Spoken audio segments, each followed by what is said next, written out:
Daf Nun Amud Bet, 9 lines from the top.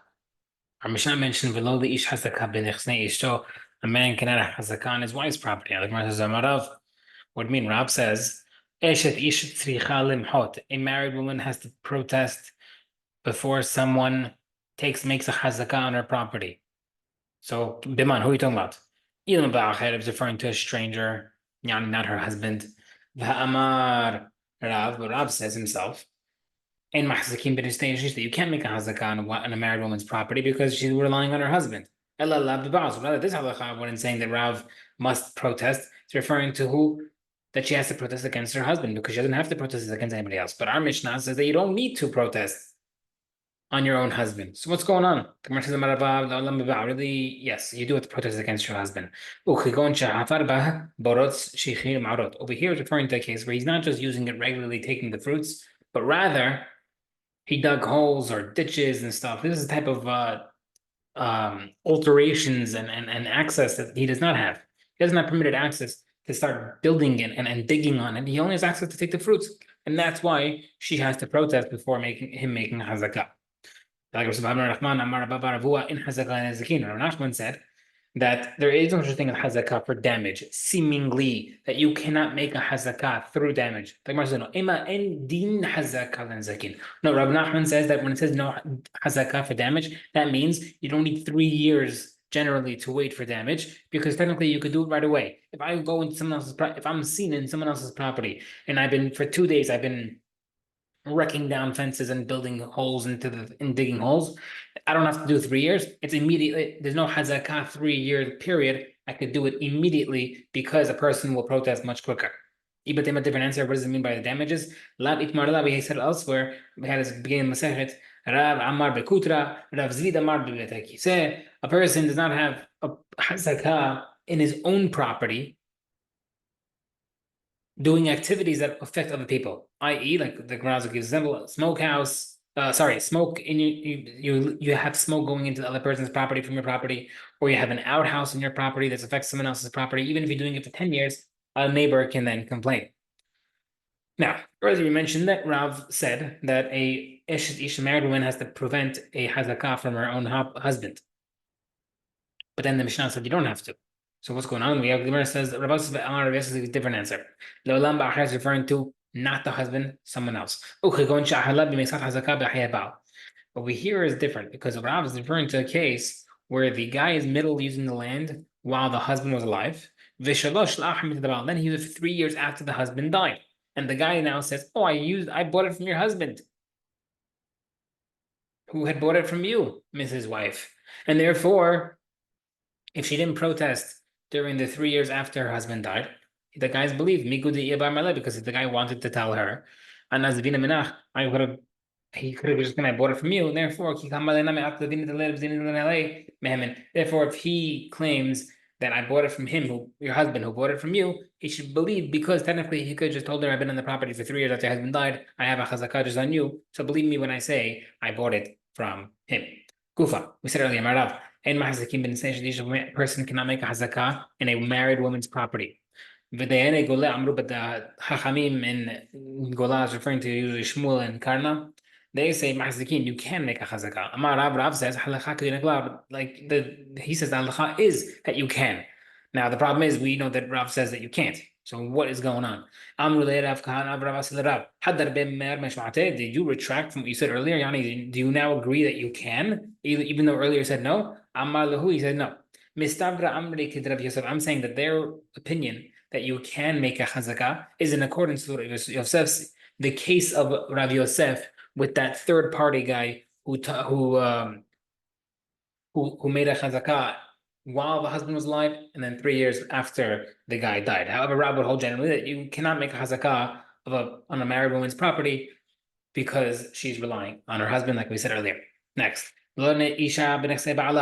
a wife cannot make a hazakah on the husband's property. The Gemara says, Pshita, obviously she can't, given the itla mizana de she's using food, and that generally can be a hazakah. But over here we know that she has access to the property because she's married to the guy. So she's just eating her rights. Therefore, of course, she can't make hazakah. Why would the Mishnah need you to teach us that? The Gemara says no. Even in a case where the husband designated a certain spot to eat her rightfully married fruits. He says, okay, you want to eat because you're married to me, eat the fruits from this side of the field. And she decides to eat from the second side of the field. You might think there's a hazakah. You might think that she's able to make a hazakah, therefore the Mishnah says you no. Yes, but it sounds like the only reason why she can't make a hazakah is because seemingly the husband will forgive it. But let's say she brings the proof that she bought it from the husband. Sounds like it's a good sale. Lema, but the problem is, maybe there's a concept that a husband can quote unquote sell something to his wife, buy something from his wife. Yes, buy something from his wife so when she pays him, he's just trying to extract money that rightfully belongs to him. She's been selling cupcakes on the side. He thinks that she's gonna hiding money in the safe, and therefore he says, "Okay, I'll sell you this land, pay me." And then when she pays him the money, he's like, "Thank you for the money that you owed me."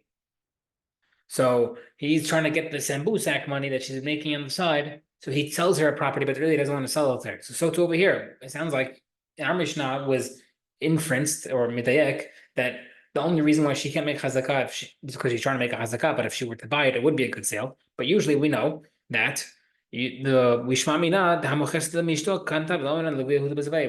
prove from here that maybe a woman who can sell something, buy something for her from her husband, and the husband can claim that he sold it to her just to get the money out. Whereas it's not a good proof. Because the reason why only time a proof works is not by a sale, because yes, we do suspect that the husband sold it to her just to get the funds, but rather the reason why she gets the property, like we said, is only in a case she has a document of a gift. A gift document, there's no funds passing by. The husband can't claim that he was trying to extract money because there's no money being extracted. And therefore, in that type of case, yes, that type of document will transfer the property over to her.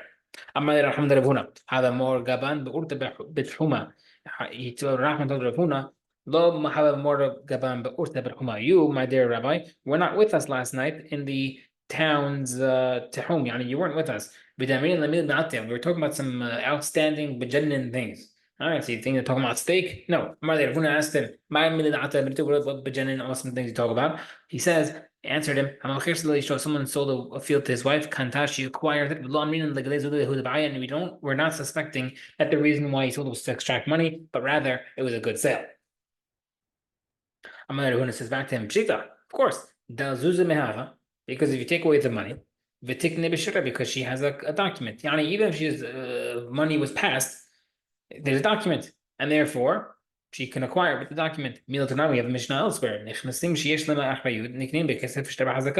Property, real estate is acquired through money, document, or hasaka, or doing an act on the property. And over here she has documents, so she can acquire it.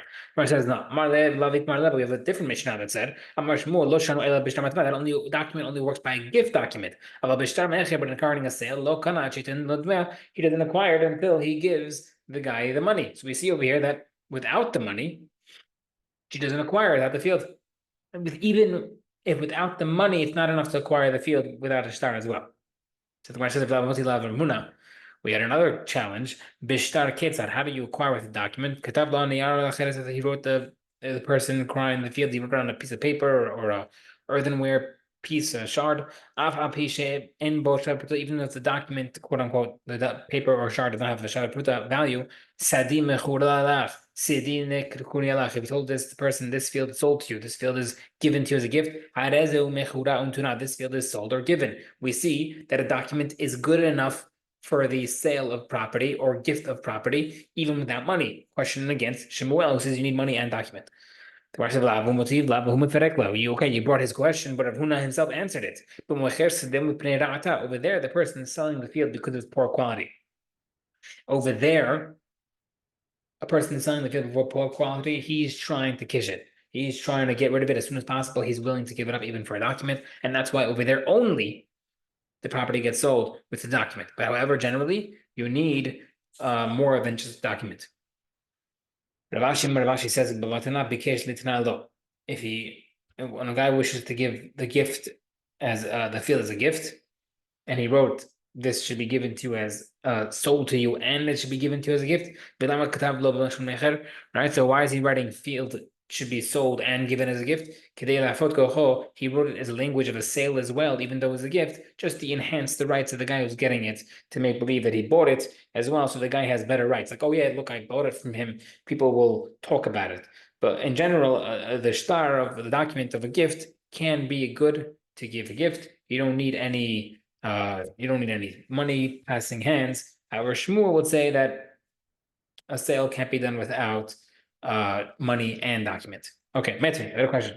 Lavemi Eved. Someone borrowed money from his Eved Kanani, his non-Jewish slave. V'shechero, then he freed him. Or Mina Isha, he borrowed money from his wife. V'gerisha, and then he divorced her. And lahen alav klum. They can't claim money after the fact. My time, why? Lavmishim, because over there we're told, we say that the guy obviously was trying to extract money that he wanted to get from the sambusak the lady was making, or the guy was selling strawberries, the Eved was selling strawberries, and therefore he wanted to get the money. So he sold in this field, and that's why when he divorces her and or freed the slave, he can get the money, and he does not have to pay them back.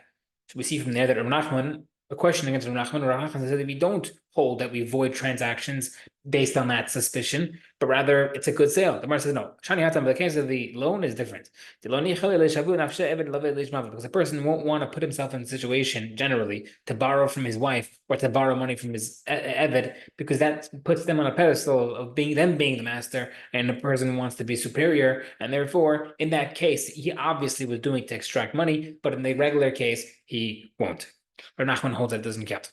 In very similar format. Someone sells his field to his wife, she acquires it. And the husband eats the fruits. These rabbis in the entire generation said, however, we assume he wanted to give it to her as a gift, and therefore he does not get the fruits. Why do you write it as a sale? Just to give her the rights as a buyer, which is more enhanced.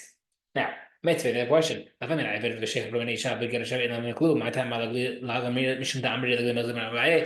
said that just now the guy's able to sell it over. How do you say that? We have the same exact question as before. But we see by the case of borrowing money from your slave or from your wife, if they are divorced and freed, then it doesn't count. So we see over there that we obviously suspect that you don't facilitate the sale because you're worried that the guy is just trying to extract money that they have, the sambusak money. So how come over here we just mentioned that the guy is giving it to her and selling it in the other case? The Gemara says the same answer. In the